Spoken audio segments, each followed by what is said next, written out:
মৰমৰ ছাত্ৰ-ছাত্ৰীসকল, অসমীয়া পাঠলৈ তোমালোক সকলোকে স্বাগতম জনাইছো। আজি মই তোমালোকৰ বাবে পাঠ লৈ আহিছো এটা শব্দত প্ৰকাশ কৰা। এই এটা শব্দত প্ৰকাশ কৰাখিনি 2013 চনৰ পৰা 2025 চনলৈ হাইস্কুল শিক্ষান্ত পৰীক্ষাৰ প্ৰশ্ন কাকতত আহিছিল।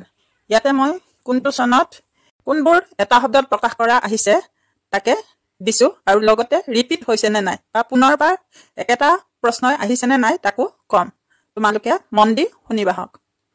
2013 চনত অহা এটা শব্দত প্ৰকাশ কৰা হৈছে ঘৰতে থাকি কৰিব পৰা উদ্যোগ, ক্ষুদ্ৰ উদ্যোগ, যাৰ মৰণ নাই অমৰ, কাঁহৰ বাচন গঢ়োতা পঢ়াৰ।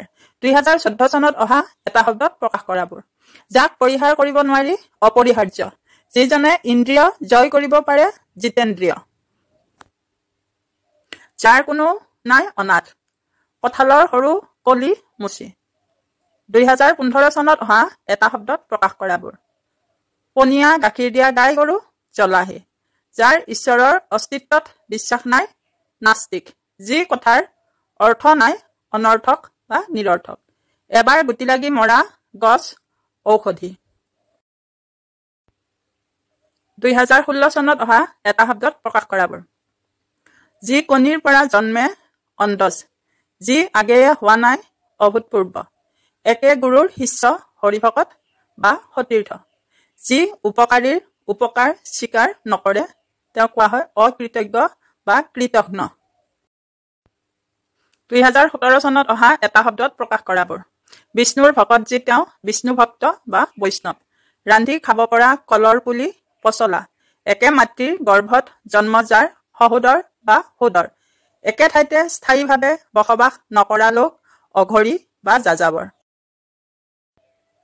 2018 চনত অহা এটা শব্দত প্ৰকাশ কৰাবোৰ, পনীয়া গাখীৰ দিয়া গাই জলাহী। এই এটা শব্দত প্ৰকাশ কৰাটো আগতেও আহিছে, যি একেলগে পঢ়ে সহপাঠী, যাক মূল্য দি কিনিব নোৱাৰি অমূল্য, যাক পৰিত্যাগ কৰিব নোৱাৰি অপৰিত্যাজ্য। 2019 চনত অহা এটা শব্দত প্ৰকাশ কৰাবোৰ, ততালিকে বুদ্ধি উলিয়াব পৰা শক্তি প্ৰত্যুত পন্নমতি, ৰাতিপুৱাই যাৰ নাম স্মৰণ কৰা উচিত প্ৰাতঃ স্মৰণীয়, নেজ নহৰা বেঙৰ পোৱালি লালুকি। 2020 চনত অহা এটা শব্দত প্ৰকাশ কৰা, কোনো কথা নিশ্চয় কৰিবলৈ পঠোৱা মানুহ সজাতি, চুহি খাব লগা বস্তু শস্য। 2022 চনত অহা এটা শব্দত প্ৰকাশ কৰাবোৰ, যি কোনো পক্ষ নলয় নিৰপেক্ষ, যাৰ দয়া মমতা নাই নিৰ্দয়, যি কথা কোৱা উচিত নহয় অকথ্য। 2023 চনত অহা এটা শব্দত প্ৰকাশ কৰাবোৰ, যি সকলো জানে সৰ্বজ্ঞানী বা সৰ্বজ্ঞ, যাৰ দুই হাত সমানে চলে সব্যসাচী, হঠাতে হোৱা ঘটনা আকস্মিক। 2024 চনত অহা এটা শব্দত প্ৰকাশ কৰাবোৰ, যি আগেয়ে হোৱা নাই অভূতপূৰ্ব, এইটো আগতেও আহিছিল, গৰৈ মাছৰ সৰু পোৱালি গৰৈ চিৰিকা, আনৰ দোষ দেখা স্বভাৱ অসূয়া। 2025 চনত অহা এটা শব্দত প্ৰকাশ কৰাবোৰ, যাৰ সৰুতে মাক বাপেক মৰিছে ঘাট মাউৰা, যি সদায় ঘূৰি ফুৰে যাযাবৰ, যি কথাৰ অৰ্থ নাই নিৰৰ্থক বা অনৰ্থক, এইটো আগতে আহিছিল।